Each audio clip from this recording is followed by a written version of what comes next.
उत्तर प्रदेश रामपुर में 2000 से ज़्यादा लोगों को अब तक क्वारंटाइन कर दिया गया है, जिसमें ज़्यादातर लोगों का क्वारंटाइन का समय पूरा हो चुका है। आपको बता दें, रामपुर में 6 कोरोना पॉजिटिव पाए गए थे, जिसमें अब 2 की रिपोर्ट नेगेटिव आ चुकी है। वहीं रामपुर जिलाधिकारी ने रमज़ान और ईद को लेकर कर ली है पूरी तैयारी। देखिए ये ख़ास बात। लगभग 2000 आज कुल मिला के संख्या है 2858 और नगर पालिका नगर पंचायत के अंदर 984 लोग होम क्वारंटाइन कंडीशन में हैं। इनमें से ज़्यादातर के होम क्वारंटाइन की अवधि पूरी भी हो गई है और पूरी होने के बाद उनको हम होम क्वारंटाइन से मुक्त कर रहे हैं।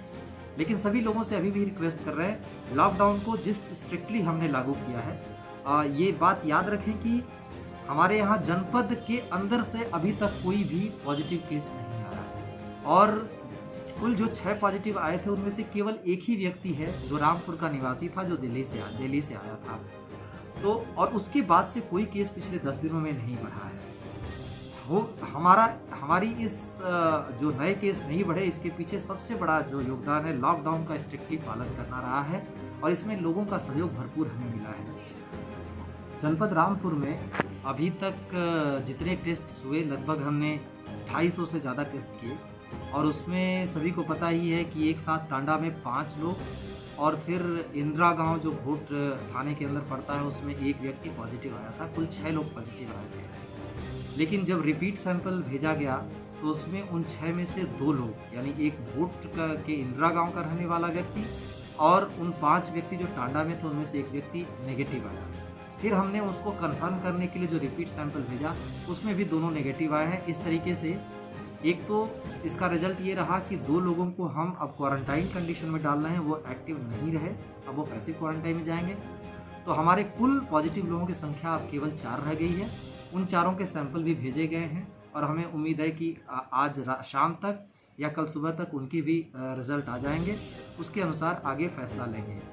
दूसरा इसका रिजल्ट ये रहा कि इंदिरा गांव और कोयली गांव को हमने हॉटस्पॉट बना रखा था, अब उसको हम हॉटस्पॉट से मुक्त करते हैं और नॉर्मल लॉकडाउन कंडीशन के अंदर अब रहेंगे। अब हमारे जनपद में हॉटस्पॉट केवल टाटा ही रह गया और ये सबसे बड़ी कोरोना वायरस संक्रमण को फैलने से रोकने में सबसे बड़ा मूल मंत्र यही है कि हम फिजिकल डिस्टेंसिंग करें, लोगों से एक दूसरे से फिजिकल इंटरेक्शन उस तरीके से ना हो जिससे कि ये संक्रमण एक दूसरे से फैले।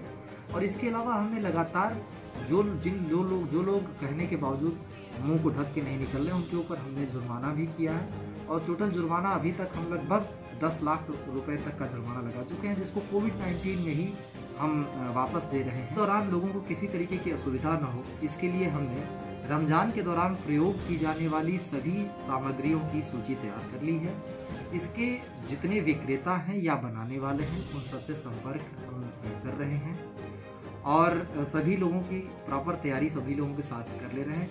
सभी वस्तुओं का जितनी भी रमजान के दौरान प्रयोग होने वाली वस्तुएं हैं सबके डोर स्टेप पे पहुंचाएंगे, सबके घर घर पहुंचाएंगे और इसीलिए हर मोहल्ले वाइज हमने जो इसके उत्पादन करने वाले या उसको डिस्ट्रीब्यूट करने वाले या बिक्री करने वाले हैं उनकी सूची बना के हर मोहल्ले को असाइन कर रहे हैं, ताकि रमजान के महीने में लोग हर ज़रूरत की चीज़ों को इस्तेमाल करें और उनको घर से बाहर ना निकलना पड़े।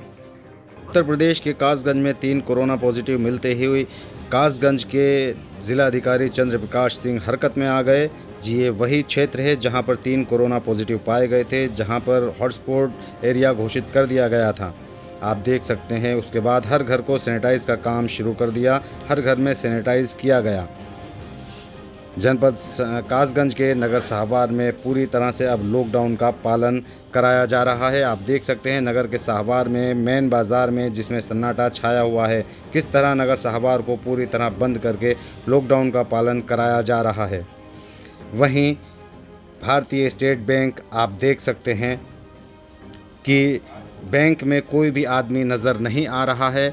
यहाँ बैंक पूरी तरह से खाली है और कोई भी आदमी बैंक के अंदर प्रवेश करता है तो उसको सैनिटाइज कराया जाता है और अगर बैंक के बाहर जाता है तो भी उसको सैनिटाइज करके बाहर जाने दिया जाता है। बैंक पूरी तरह से खाली है, आप देख सकते हैं।